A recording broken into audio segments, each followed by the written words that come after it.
అభివృద్ధి చెందుతాయో అభివృద్ధి చెందినప్పుడు వాళ్ళకి ఆటోమేటిక్గా మీడియా లోపల కూడా స్థానం ఉంటుంది అనే ఆర్గ్యుమెంట్ని వీళ్ళు చూపిస్తారు. అంటే ఇది అవుతుంది in the course of time it will happen అని. ఇక్కడ మనకు బేసిక్గా ఒక కాంట్రడిక్షన్ కనబడుతుంది వీళ్ళు చేసే ఆర్గ్యుమెంట్లో. బిగినింగ్ ఆఫ్ ద టెక్స్ట్ లోపల బిగినింగ్ ఆఫ్ ద చాప్టర్ లోపల వాళ్ళు ఏమంటారంటే తెలంగాణలో విద్యాపరంగా ఆర్థిక పరంగా చాలా అభివృద్ధి చెందింది, ఇక్కడ ఎకానమీ చాలా పటిష్టంగా ఉంది, రోబస్ట్ గా ఉంది అని వీళ్ళు చెప్తారు.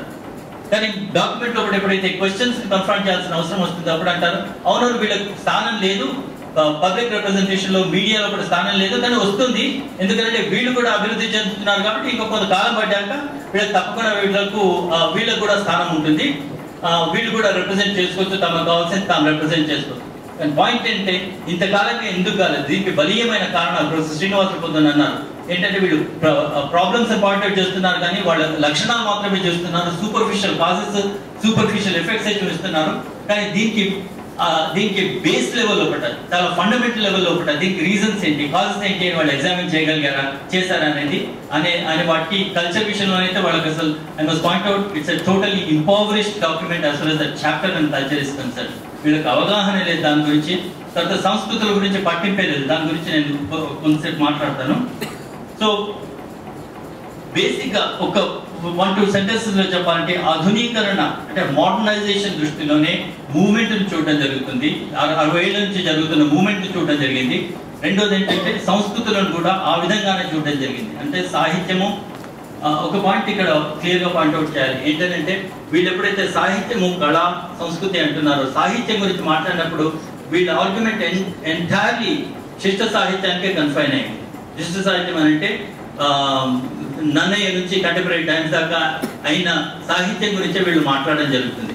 వేరే సాహిత్యం ఉంది, ఇక్కడ వేరే గాన సంస్కృతులు ఉన్నాయి, సాంగ్ కల్చర్స్ ఉన్నాయి, తర్వాత పర్ఫార్మెన్స్ కల్చర్స్ ఉన్నాయి, చాలా విస్తృతమైనటువంటి ప్రతి జాతి సంబంధితమైన కల్చర్స్ ఉన్నాయనే అవగాహన మనకి ఎక్కడ కనపడదు వీళ్ళకు. ఎందుకంటే అవగాహన చాలా మందికి దేశంలోనే లేదు.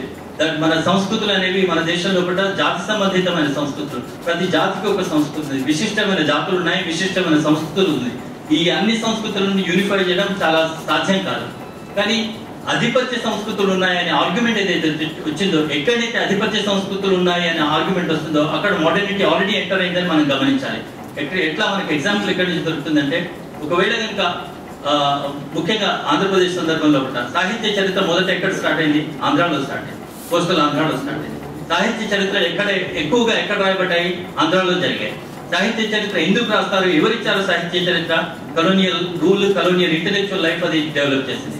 దానికి ఎక్స్పోజ్ ఎవరయ్యారు, ఆంధ్రులు అయ్యారు. మద్రాస్ స్టేట్ లో ఉన్నప్పుడు మద్రాస్ ఇన్స్టిట్యూషన్స్ లో వాళ్ళు చదువుకొని, కలోనియల్ ఇన్స్టిట్యూషన్స్ లో చదువుకొని, కలోనియల్ భావజాలం ద్వారా, కలోనియల్ ఆలోచన విధానాల ద్వారా, వలస ఆలోచన విధానాల ద్వారా తమ సంస్కృతిని రూపొందించడానికి ప్రయత్నం చేస్తారు. చాలా పెద్ద ఎత్తున దీని గురించి డిస్కస్ చేయొచ్చు, కానీ ఈ సందర్భం కాదు.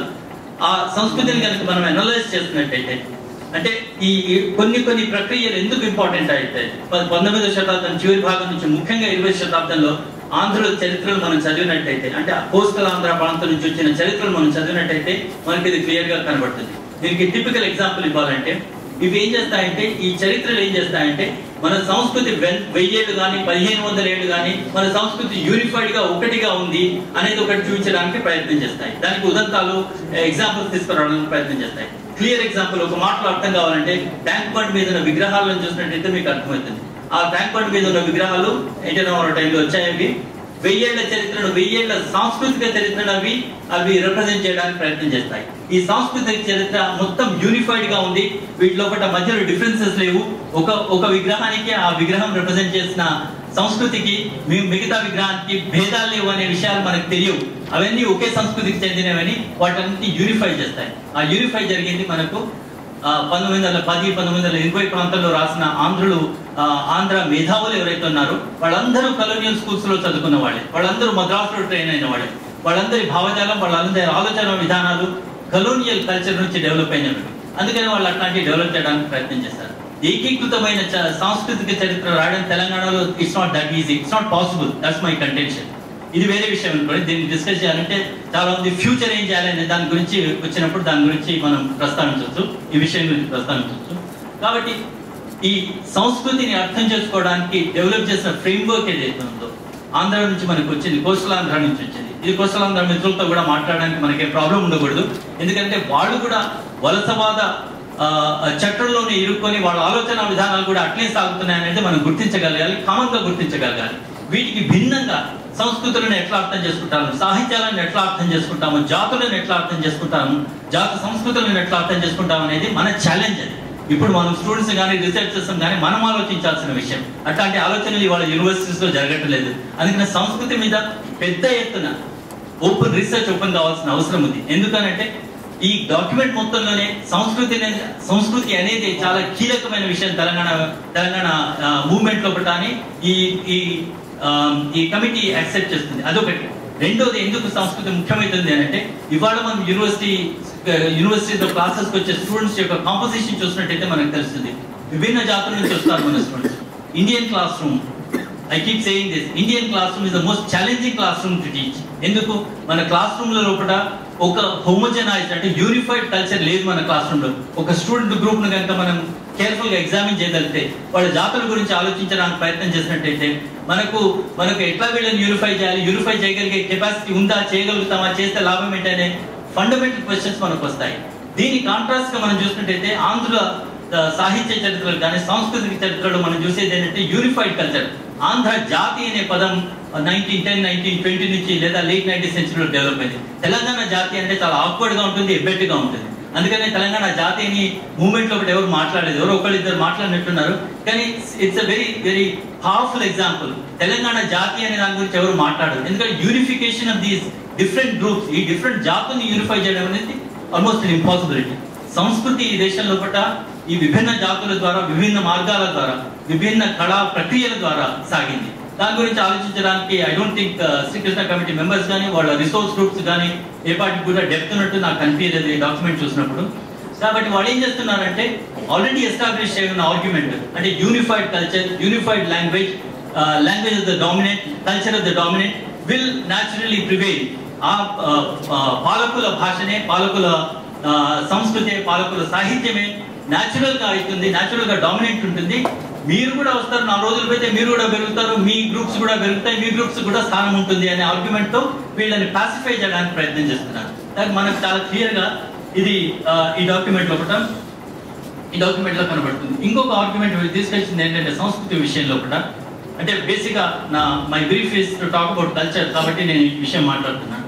ఇది ఒక ఐడెంటిటీ పోరాటంగా చూపించడానికి ప్రయత్నం చేస్తారు. ఐడెంటిటీ పోరాటాన్ని వీళ్ళు ఒక హక్కుల పోరాటంగా చిత్రీకరించడానికి ప్రయత్నం చేస్తారు. వీళ్ళు వాళ్ళ హక్కుల కోసం వాళ్ళు పోరాడుతున్నారు. ఇది ఒక డేంజరస్ ఆర్గ్యుమెంట్. ఎందుకంటే హక్కుల ఆర్గ్యుమెంట్ అనేది ముఖ్యంగా గ్లోబలైజేషన్, లిబరలైజేషన్ డెవలప్ అయినప్పటి నుంచి హక్కుల ఆర్గ్యుమెంట్ అనే డిస్కోర్స్ ఒకటి చాలా ప్రబలింది. ప్రతి వాళ్ళు హ్యుమానిటేరియన్ గ్రూప్స్, తర్వాత రాడికల్ గ్రూప్స్, వీళ్ళందరూ హక్కుల పోరాటాన్ని సపోర్ట్ చేయడానికి ప్రయత్నం చేస్తారు. హక్కుల పోరాటం is deeply connected to class mobility. తమ క్లాస్ నుంచి వేరే క్లాస్ మూవ్ అవుతున్న సందర్భంలో ఒకట తమ వాదాలను వినిపించడానికి హక్కుల పోరాటాన్ని చూపించడానికి ప్రయత్నం చేస్తారు. హక్కుల పోరాట డిస్కోర్స్ ద్వారా మాట్లాడడానికి ప్రయత్నం చేస్తారు. ఈ డాక్యుమెంట్లో వీళ్ళు ఏం చేస్తారంటే చిప్కో మూవ్మెంట్ కానీ, నర్మదా బచావ్ ఆందోళన కానీ వీటన్నిటిని ఒక హక్కుల పోరాటంగానే చూస్తారు. దాంట్లో ఉన్న ప్రాబ్లం ఏంటంటే హక్కులు వస్తాయి, సంస్కృతులు పోతాయి. That's what happens. Whereas Narmada Bachao Andolan కానీ, చిప్కో మూవ్మెంట్ కానీ, లేదా మన దగ్గర జరిగినటువంటి చాలా పవర్ఫుల్ పొలిటికల్ మూవ్మెంట్స్ కానీ సంస్కృతులను కాపాడడానికి సంస్కృత రూపాల్లో ఒకట. వాళ్ళ తెలంగాణ చాలా పవర్ఫుల్ గా తెలంగాణ మూవ్మెంట్ ఎందుకు బయటకు వస్తుంది అంటే సాంస్కృతిక రూపాలు పవర్ఫుల్ గా ప్రబలాయి. చాలా గొప్ప ఎత్తున, పెద్ద ఎత్తున సాంస్కృతిక రూపాలు ప్రబలాయి. ఇన్ఫాక్ట్ మన దగ్గర రీసెర్చ్ కూడా చేస్తున్నారు కొందరు స్టూడెంట్స్. సాంగ్ కల్చర్స్, ముఖ్యంగా సాంగ్ కల్చర్స్ నిన్న మొన్న లాస్ట్ ఇయర్ నుంచి డెవలప్ కాలేదు. చాలా మందికి తెలుసు ఇక్కడ ఆర్మ్ స్ట్రగల్ పీరియడ్ నుంచి సాంగ్ కల్చర్స్ తీసుకొని సాంగ్ కల్చర్స్ ద్వారా తమ భావాలను ప్రకటించి పల్లె పల్లెకి వెళ్ళి తమ భావాలను చూపించి భావాలను ప్రబలింపజేసిన సంఘటనలు మనకున్నాయి. ఆ సాంగ్ కల్చర్స్ యొక్క కంటిన్యూటీ తెలంగాణ మూవ్మెంట్ నుంచి గద్దర్ దాకా, గద్దర్ తర్వాత ఇవాళ జరుగుతున్న తెలంగాణ మూవ్మెంట్ లో కూడా చాలా పవర్ఫుల్ గా కనబడుతుంది.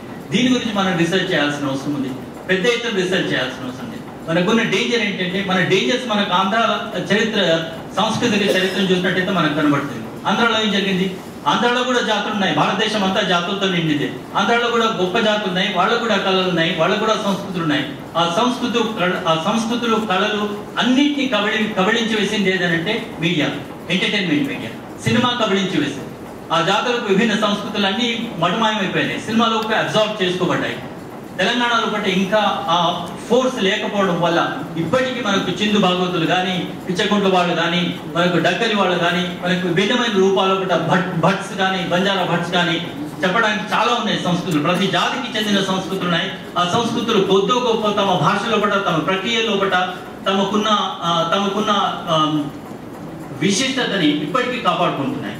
వాటి గురించి మనం ఎట్లా అధ్యయనం చేస్తాం, వాటి ఫ్యూచర్ ఏంటి? తెలంగాణ వచ్చినప్పటికీ ఈ ప్రశ్న మనకు ఉంటుంది. కానీ వీటి గురించి మనకు శ్రీకృష్ణ కమిటీ నుంచి వచ్చిన రిపోర్ట్ చాలా ఇంపవరిష్డ్, చాలా రిడక్టివ్ రిపోర్ట్, రిడక్టివ్ రిఫ్లెక్షన్ వస్తుంది. ఏంటంటే మీకు పైసలు వస్తాయి అంటే ఆర్గ్యుమెంట్ ఎక్కడికి మూవ్ అవుతుందో మీరు గమనించండి. ఆర్గ్యుమెంట్ పాయింట్ 6 వరకు వాళ్ళు సజెస్ట్ చేస్తున్న సూచన 6 వరకు మూవ్ అవుతుంది. వాళ్ళు ఏం చేస్తున్నారంటే మొదటి నుంచి వాళ్ళ ఆర్గ్యుమెంట్ ఇంటర్నల్ గా ఈ లాజిక్ కంటిన్యూ అవుతుంది. ఏంటంటే ఆల్రెడీ ఈ పొద్దున ఇంకో స్పీకర్ మాట్లాడినప్పుడు అన్నారు, టీఆర్ఎస్ చేసిన ఆర్గ్యుమెంట్ లో ఉన్న ప్రాబ్లం ఏంటంటే వాళ్ళు ఎకనామిక్ డేటా మాత్రమే చూపించారు. వాటన్నిటిని కౌంటర్ చేస్తూ వస్తూ వాటన్నింటిని డిస్ప్రూవ్ చేస్తున్నట్టుగా వీళ్ళు డేటా చూపించారు. ఇక్కడ చాలా డెవలప్మెంట్ చాలా డెవలప్మెంట్ జరిగింది. ఈ డెవలప్మెంట్ లో అన్ని వర్గాలకి కొద్దో గొప్ప లాభాలు సాగాయి. ఇక్కడ ఇంకా దళితులకు కూడా చాలా పెద్ద ఎత్తున వీళ్ళకు బెనిఫిట్స్ కూడా వచ్చాయి. OBCs half of the population OBCs ఉన్నప్పటికీ వాళ్ళకు కూడా వచ్చాయి. వీళ్ళ బలం పుంజుకుంటుంది. ఈ బలం పుంజుకోవడానికి నిదర్శనమే తెలంగాణ మూవ్మెంట్ అని వీళ్ళు చూపించడానికి ప్రయత్నం చేస్తారు. అంటే వీళ్ళకి ఆల్రెడీ బెనిఫిట్స్ వచ్చాయి కాబట్టి వీళ్ళు ఇంకా బెనిఫిట్స్ కావాలనే ఉద్దేశంతో వీళ్ళు ఫైట్ చేస్తున్నారు. ఇవన్నింటి డెమోక్రాటిక్ ప్రాసెస్ లో కూడా భాగాలుగానే చూస్తూ వాళ్ళు ఏమంటారంటే డెమోక్రసీని సస్టైన్ చేసుకోవాలి, ఎగ్జిస్టింగ్ సిస్టమ్ ను సస్టైన్ చేసుకోవాలనుకుంటే వాళ్ళకి అకామిడేషన్ ఇవ్వాలి. వాళ్ళు ఒక మాట అంటారు, రెండు విషయాలు చెప్తారు. ఈ ఆస్పిరేషన్స్, ఈ కాంక్ష ఏదైతే ఉందో, ఈ వేరే వర్గాలకు తెలంగాణ నుంచి ఉత్పన్నమవుతున్న వర్గాల యొక్క కాంక్ష ఏంటంటే మాకు ఇంకా స్థానం కావాలి, మమ్మల్ని మేము పాలించుకునే మాకు కెపాసిటీ మాకుంది, మమ్మల్ని మేము పాలించుకునే రైట్ మాకు కావాలి అని ఈ రూపంలో వాళ్ళు పెట్టినప్పుడు వీళ్ళు ఏమంటారంటే అది సమంజసం అయితే కరెక్ట్ అయింది, కానీ దీన్ని సాల్వ్ చేయడానికి 2 మార్గాలు ఉన్నాయని అంటారు. ఒకటి పాపులిస్ట్ మెజర్స్ అని చెప్తారు. పాపులిస్ట్ మెజర్స్ అని అంటే వాళ్ళకు కొంత బెనిఫిట్స్ ఇవ్వడం, రిజర్వేషన్స్ కల్పించడం, అట్లాంటి బెనిఫిట్స్ ఇవ్వడం. సెకండ్ ఏమంటారంటే సోషల్ ఇంజనీరింగ్ అంటారు. సోషల్ ఇంజనీరింగ్ అంటే వాళ్ళు పొలిటికల్ గా స్థానాలు ఇప్పివ్వడం, అంటే రూలింగ్ గవర్నెన్స్ లోపల వాళ్ళకి స్థానాలు కల్పించడం. ఈ 2 విధాలుగా మనం ఈ ప్రాబ్లమ్స్ సాల్వ్ చేయొచ్చు అని చెప్తూ వస్తారు డైరెక్ట్ గా. మేజర్ కంటెన్షన్ ఈ కల్చర్ చాప్టర్ లో ఉన్నది ఏంటంటే కల్చర్ ను మనం అసెస్ చేయడం కష్టము, కల్చరల్ సెంటిమెంట్స్ ను మెజర్ చేయడం కష్టం అని చెప్తూనే వచ్చి వాళ్ళు చెప్పే విషయం క్లియర్ గా towards the later part of the document వాళ్ళు ఏం చెప్తారంటే సరే కల్చర్ కష్టమైన విషయమే, క్లిష్టతరమైన విషయమే, కానీ కల్చర్ బేసిస్ మీద ఎవరు స్టేట్స్ ఫామ్ చేయరు కదా, స్టేట్స్ ఫామ్ చేయాల్సిన అవసరం లేదు కదా, there is danger in that అనే మాట చెప్తారు వాళ్ళు. ఏంటంటే మా సంస్కృతి వేరే అన్నంత మాత్రాన ప్రతి సంస్కృతికి ఒక మేము దేశాన్ని ఇవ్వలేం కదా, ఒక రాష్ట్రాన్ని ఇవ్వలేం కదా, సంస్కృతుల విషయాలను మనము వేరే మార్గంలో ఎగ్జామిన్ చేద్దాం. కాబట్టి మోడర్నైజేషన్ మార్గంలో సంస్కృతిని ఎగ్జామిన్ చేస్తారు. మోడర్నైజేషన్ మార్గం ఏంటంటే ఇప్పుడున్న సదుపాయాలకి, వనరులకి మీకు కూడా జగ దొరుకుతుంది. At some point you will also be able to represent your self. ఇదంతా జరుగుతుంది, కానీ ఇప్పుడు మాత్రం లెట్ ఇట్ కంటిన్యూ, మీకు అకామిడేషన్ ఇవ్వడానికి ప్రయత్నం చేయాలనేది ఒక సూచన మనకు కంటిన్యూస్ గా కనబడుతుంది. బహుశా నేను అనుకుంటాను శ్రీకృష్ణ కమిటీ వాళ్ళు ఇక్కడ ఏడాది వాళ్ళు కొన్నిసార్లు వాళ్ళకి ఎవరో టీవీ చూపించుండొచ్చు, లేదా క్లిప్పింగ్స్ చూపించుండొచ్చు. గత 1 year నుంచి నేను అందరూ నోటీస్ చేసిండొచ్చు. ఆంధ్ర ప్రాంతంలో ఒకటి, ఆంధ్రప్రదేశ్ లో ముఖ్యంగా హైదరాబాద్లోనే టీవీ నడిచిందంటే తెలంగాణ వల్ల నడిచింది. ప్రతి పొద్దున్న లేచినప్పటి నుంచి రాత్రి దాకా తెలంగాణ మీద డిస్కషన్ జరిగాయి. మనందరికీ తెలుసు ఆ విషయం. పొద్దున్న నుంచి రాత్రి దాకా ఈ గ్రూప్ ను పిలవడం, ఆ గ్రూప్ ను పిలవడం, లేదా ఈ కళాకారుని పిలవడం, ఈ మూవ్మెంట్ రిప్రజెంట్ చేయడం, ఇవే జరిగింది. తెలంగాణ పేరు మీద లాస్ట్ 1 year నుంచి పబ్లిక్ చాలా మంది తెలుసు వేరే సీరియల్స్ చూడడం బంద్ చేసి తెలంగాణ ఇష్యూ మీద చూడడం ప్రారంభించారు. తెలంగాణ చేయడం వల్ల టీవీ రేటింగ్స్ కూడా చాలా పెద్ద ఎత్తున పెరిగాయి. ఈ విషయాలన్నీ మనకు తెలుసు. ఇక్కడ arts college it's like I can't use that metaphor here. Arts college లో టీవీ గురించి మాట్లాడాల్సిన అవసరం లేదు, ఎందుకంటే అన్ని టీవీ బండ్లన్నీ ఇక్కడనే ఉంటుండే మొన్నటిదాకా. సో టీవీ సస్టైన్ అయింది గత 1 year నుంచి అంటే తెలంగాణ వల్లనే సస్టైన్ అయింది. బహుశా ఈ ప్రోగ్రామ్స్ కొన్ని వీళ్ళు శ్రీకృష్ణ కమిటీ వాళ్ళు చూసిండొచ్చు. వాళ్ళు ఏమంటారంటే రిప్రజెంటేషన్ మీకు కూడా దొరుకుతుంది కదా, తెలంగాణ వాళ్ళందరికీ రిప్రజెంటేషన్ దొరుకుతుంది కదా, వాళ్ళు కూడా టీవీలో కనబడుతున్నారు కదా, వాళ్ళని కూడా రిప్రజెంట్ చేసే అవకాశం ఉంటుంది. మీరు ఎప్పుడైతే అంటే వాళ్ళు ఏమంటారంటే మీ మీ మీ యొక్క మీరు అంటున్నారు కదా మమ్మల్ని ఇన్సల్ట్ చేస్తున్నారు, మమ్మల్ని కించపరుస్తున్నారు, మమ్మల్ని తక్కువగా చూస్తున్నారు, దీనికి పాలసీ మేము తయారు చేయలేము. అంటే ఇట్లాంటి భావాలు పోవాలంటే ఒక పాలసీ ద్వారా మేము ఈ భావాలను తీసేయలేము. ఈ భావాలు ఇవి పోవాలని అంటే మీరు సెల్ఫ్ కాన్ఫిడెన్స్ మీకు పెరగాలి. ఎప్పుడైతే సెల్ఫ్ కాన్ఫిడెన్స్ పెరుగుతుందో అంటే మాది మేము చేసుకోగలుగుతామనే ఒక విధమైనటువంటి ధైర్యం పెరుగుతుందో అప్పుడే మీరు మిమ్మల్ని మీరు రిప్రజెంట్ చేసుకోగలుగుతారు అని అంటారు. బహుశా వీళ్ళు కళ్ళు తెరిచి చెవులు పేషెంట్స్ తో రెక్కించి ఇక్కడ జరుగుతుంది 1 year నుంచి వాళ్ళు గమనించినట్టు లేరు. 1 year నుంచి జరిగింది ఏంటి? ప్రతి గల్లీలో ప్రతి మారుమూల ప్రదేశంలో తెలంగాణలో ఒకటి మూవ్మెంట్ సాగింది, అసర్షన్స్ జరిగాయి. పొద్దున్న నుంచి సాయంత్రం దాకా విభిన్న కళాత్మకమైన రూపాల్లో ఒకట ప్రొటెస్ట్ చూపించారు. మూవ్మెంట్ అన్నింటిగా కంటిన్యూస్ గా కొనసాగింది. ప్రతి గల్లీలో ఎక్కడ పోయినా కానీ, ఇక్కడ నుంచి మనము ఆదిలాబాద్ దాకా పోయినా కానీ అక్కడ దాకా మనకు మూవ్మెంట్ కనబడ్డాయి. అంటే ఏం జరుగుతుంది ఇక్కడ? ఈ కళారూపాలు ఏం చెప్తున్నాయి? రైట్, ఓరోరి ఆంధ్ర బాని వేగన్న పాట ఉంది మీకు. అట్లాంటి పాటలు ఒక hundreds of songs ఉన్నాయి మనకి. ఇవన్నీ ఏం చెప్తున్నాయి? They are already affirming, they are asserting their distinction. తమ యొక్క విశిష్టతను, తమ యొక్క ఔన్నత్యాన్ని అవి చెప్పడానికి ప్రయత్నం చేస్తారు. అవే ఇవాళ మూవ్మెంట్ స్టార్ట్ చేసినాయి కాదు, దానికి డీపర్ బ్యాక్గ్రౌండ్ ఉంది, యక్షగానాల బ్యాక్గ్రౌండ్ ఉంది, దానికంటే ముందున్న బ్యాక్గ్రౌండ్ చాలా పెద్ద ఎత్తున ఆల్రెడీ సాంస్కృతిక ప్రక్రియలు ఇక్కడ పటిష్టంగా ఉన్నాయి తెలంగాణలో. లక్కీలీ తెలంగాణలో సినిమా అంత గొప్పగా కమర్షియల్ సినిమా కోస్టల్ ఆంధ్రాలో డెవలప్ అయినట్టు మన దగ్గర కాకపోవడం వల్ల ఈ కళారూపాలు, ఈ కళా ప్రక్రియలు, ఈ జాతులు ఇప్పటికీ కంటిన్యూ అవుతున్నాయి. వీటి ఫ్యూచర్ ఏంటి? మనం ఏం చేయగలుగుతాము? ఒకవేళ మనమే ఆ జాతుల నుంచి వచ్చిన యూనివర్సిటీ స్టూడెంట్స్ అయితే వీటి గురించి రీసెర్చ్ ఎట్లా చేస్తామనేది మేజర్ క్వశ్చన్. మనకు తెలంగాణ వచ్చినంత మాత్రాన ఈ జాతుల గురించి ఆలోచించడం ఆగిపోతుందని కాదు, ఇంకా మనం కంటిన్యూ కాదు. కల్చర్ దృష్ట్యా మనం దీన్ని అవగాహన చేసుకోవడానికి ప్రయత్నం చేయాలి. తెలంగాణ మూవ్మెంట్ లోపల కల్చర్ చాలా కీలకమైన పాత్ర వహించింది. తెలంగాణ మూవ్మెంట్ లోనే కాదు, ఆంధ్రప్రదేశ్ మన దేశం చరిత్ర కనుక చదివినట్లయితే మనకు వేరే ఇంట్రెస్టింగ్ ఆర్గ్యుమెంట్స్ డెవలప్ చేసే పాసిబిలిటీ ఉంది. ఇవాళ నా దృష్టిలో భారతదేశం లోపల కానీ, భారతదేశం పైన వేరే దేశాల నుంచి కానీ అట్లాంటి రీసెర్చ్ జరగటం లేదు. తెలంగాణ ఎక్స్పీరియన్స్ అనేది చాలా పవర్ఫుల్ ఎక్స్పీరియన్స్. ఒకవేళ ఈ విభిన్నమైన సంస్కృతులు, జాతులు ఉన్నట్టయితే వీటన్నిటి ఏకీకృతం చేయగలుగుతామా? కోస్టలాంధ్ర ఎట్లా చేసింది ఏకీకృతం అని అంటే మనీ ద్వారా, ఎకానమీ ద్వారా, పాలిటిక్స్ ద్వారా అది ఏకీకృతం చేసింది. ఇవాళ తెలంగాణలో అట్లాంటి ఏకీకృతం అయ్యే పాసిబిలిటీస్ ఉన్నాయా? ఉంటే వాటిలో ఉన్న డేంజర్స్ ఏంటి? అంటే ఆంధ్రాలో పట్ల విభిన్న జాతుల విశిష్టమైన కళారూపాలు మాసిపోయాయి, లేవవి చాలా వరకు దొరకవు. టీవీ కానీ లార్జ్లీ ఫిల్మ్ అబ్జర్వ్ చేస్తుంది. ఇవాళ టీవీ చేసుకునే పాసిబిలిటీ ఆల్రెడీ రసమాయి బాలకృష్ణ ప్రోగ్రామ్స్ కొంతమందిని పరేషాన్ చేయాల్సిన అవసరం ఉంది. దానికి అల్టర్నేటివ్ ఏంటి? రిసెర్చర్స్ గా, యూనివర్సిటీ టీచర్స్ గా మనం ఆలోచించాల్సిన విషయాలు ఏంటంటే మనం ఆ జాతులకు చెందిన వాళ్ళు, మనకు ఆ ఇన్హెరిటెన్స్ ఉంది, ఆ సంస్కృత కళల ఇన్హెరిటెన్స్ మనకుంది. మన తెలంగాణలో వాడటం హమారా హక్ అర్హత, హక్కు అని అంటారు. ఈ జాతులన్నిటికీ తెలుసు, ఈ జాతుల్లో ఉన్న కళారూపాలను సాగించే కళాకారులు అందరికీ తెలుసు హక్కు ఏంటి, అర్హత ఏంటి. అర్హత ఏంటి అంటే ఈ జాతులు ఆ హక్కు వేరే వాడికి ఉంది, ఇంకో జాతి వాడికి ఉండదు. ఆ సంస్కృతికి చెందిన వాడికి, ఆ జాతికి చెందిన వాడికి ఆ హక్కు ఉంటుంది. ఈ హక్కులను అంటే ఈ ట్రెడిషనల్ అసర్షన్స్ ను మనం ఎట్లా ఈ కళా ప్రక్రియలను కానీ, కళాకారులను కానీ ఎట్లా మనం వాటిని ముందుకు తీసుకెళ్ళగలుగుతాం అనేది ఇట్స్ మేజర్ రీసెర్చ్ ఛాలెంజ్. కానీ ఈ విషయాలను ఈ శ్రీకృష్ణ కమిటీ ఎక్కడ దాన్ని ఎగ్జామిన్ చేయదు. మోడర్నిస్ట్ పారాడైమ్ లోనే దీన్ని చూడడానికి ప్రయత్నం చేసింది. వాళ్ళ హక్కులు వాళ్ళకి ఇస్తే వాళ్ళు మనం సపరేట్ రాష్ట్రం ఇవ్వాల్సిన అవసరం లేదని అంటారు. కానీ వాళ్ళు మర్చిపోతున్నది ఏంటంటే కళ రూపం ద్వారానే, సంస్కృతుల ద్వారానే ఈ ఆకాంక్ష ఏదైతే ఉన్నదో, ప్రత్యేక రాష్ట్ర ఆకాంక్ష కానివ్వండి, డిఫరెన్స్ మా విశిష్టతను కాపాడుకునే ప్రయత్నం మేము చేస్తామని ఇక్కడ సంస్కృతి గత 60 ఏళ్లుగా క్లియర్ గా సూచిస్తూ వస్తుంది.